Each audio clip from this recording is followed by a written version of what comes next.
In the light of the bailouts for Greece and Ireland and the ongoing problems for Portugal and Spain, is the euro doomed? Is the euro doomed, Nigel Farage? Well, simple question. In its current structure, yes, of course it's doomed. It was always going to be doomed. You know, if you go back just over 10 years to when the euro was launched, it was pretty obvious then that there were countries that were never, ever going to fit into that euro mould. It was obvious that Ireland, it was obvious that Greece, it was obvious that Portugal weren't going to fit it. Because remember that the euro wasn't launched for economics, it was launched for political reasons.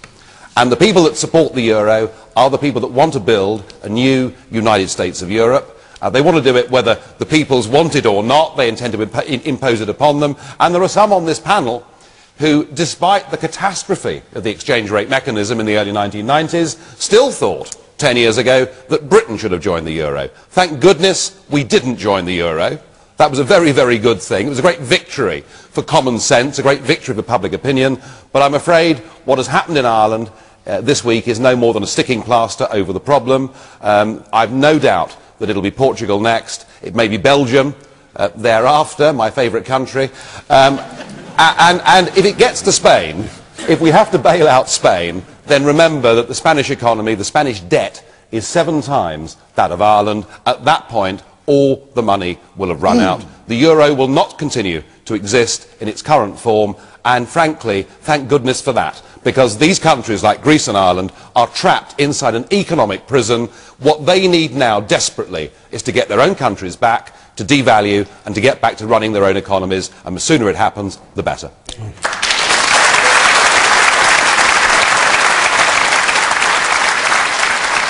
Well, there are so many quotations, Ken Clarke, of what you said about joining the euro, but perhaps the best one is when you said to Tony Blair, I believe if you miss the opportunity to stay out too long, it'll do great harm to this country. Were you wrong about the euro, and is it now doomed? I haven't changed my mind at all. Paddy and I had a lot of conversations with Tony Blair. Early on in favour?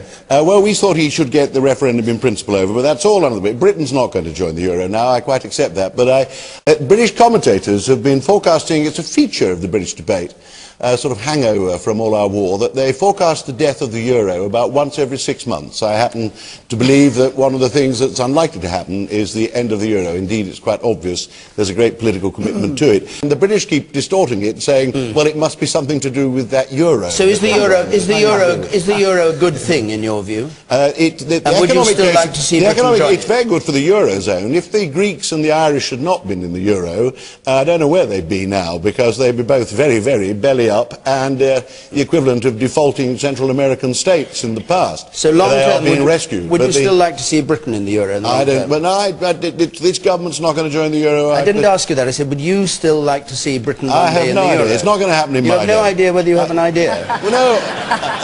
I know what's happened. The country's acquired a fixation about the euro, and the idea is you that had a fixation about it. Now, if at some point in the future we look, and if it does become in the interest of British workers, of course we should look at it again. And that, Nigel, even if it was in the interest of British workers, you would say no. Gloria, giving away control over interest rates and your own economy is a stupid thing to do, and it's something that tens of millions of people are regretting over years.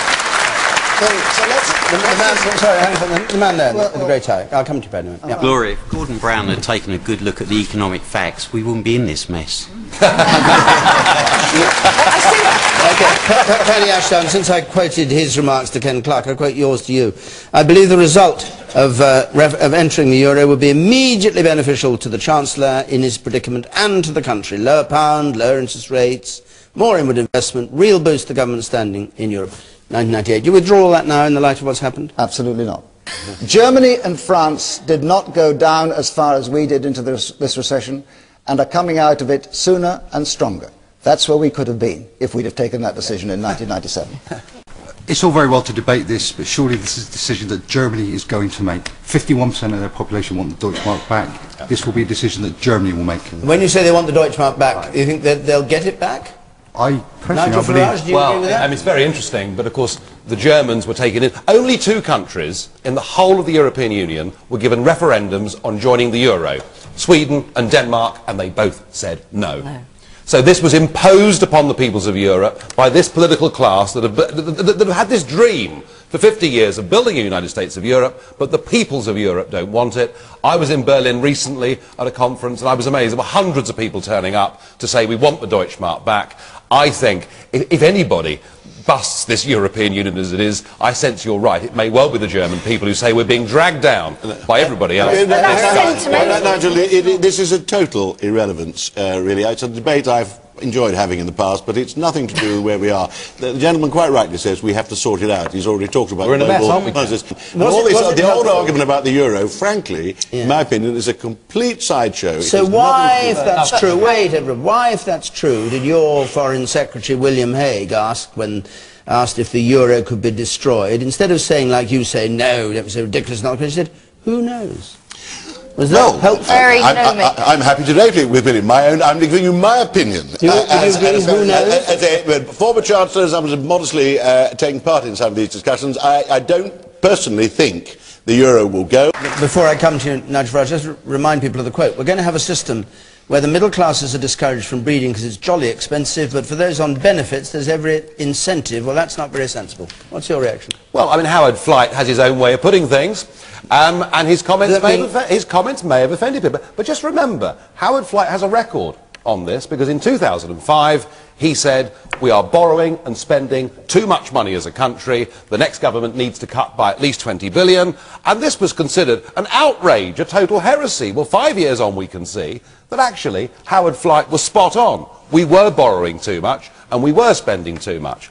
Now look, there is no doubt about it that the hard-pressed middle-income people in this country are being very badly hit by increased taxes, by an increased cost of living, which I think everybody feels, whether it's petrol or electricity prices or whatever it is, and that the withdrawal of child maintenance is a factor, and people will have less children if they haven't got as much money, and there's a feeling that Howard Flight is expressing that perhaps it's wrong that those that have got nothing, if they're single and 16 years old and have a child, get a council house. All right? So he may have used colourful language, it may have offended some people, but for goodness sake, can we have some grown-up politics in this country where people are allowed to express an opinion without being shouted down by all and sundry? So you rather agree with what he said? Does this week's immigration cap match the Prime Minister's rhetoric?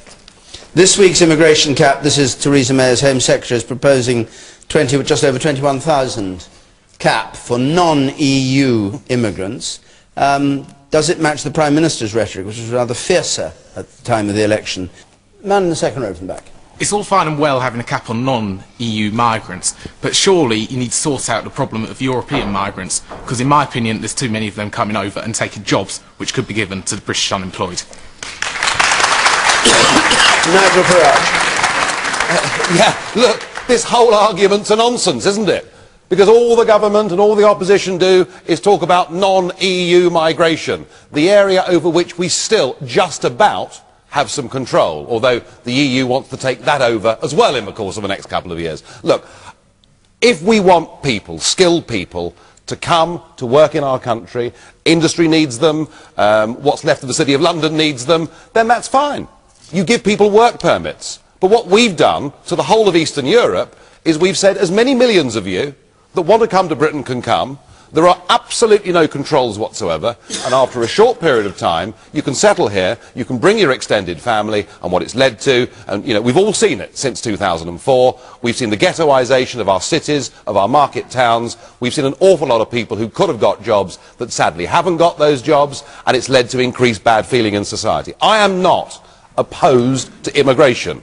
I think on balance, Paddy, you're right. Much of the immigration into Britain has been good. But it is utterly irresponsible and stupid to give away control of your immigration policy to the European Union. And it's one of the reasons why, if we want to control who lives, works and settles in this country, we have to leave the European Union, follow the lead the Daily Express has given us today, and one of the first things we can do is take back control of immigration. We have to do it. In view of the current austerity measures, is it a ludicrous waste of money to commission a £2 million survey to evaluate the happiness of the British public?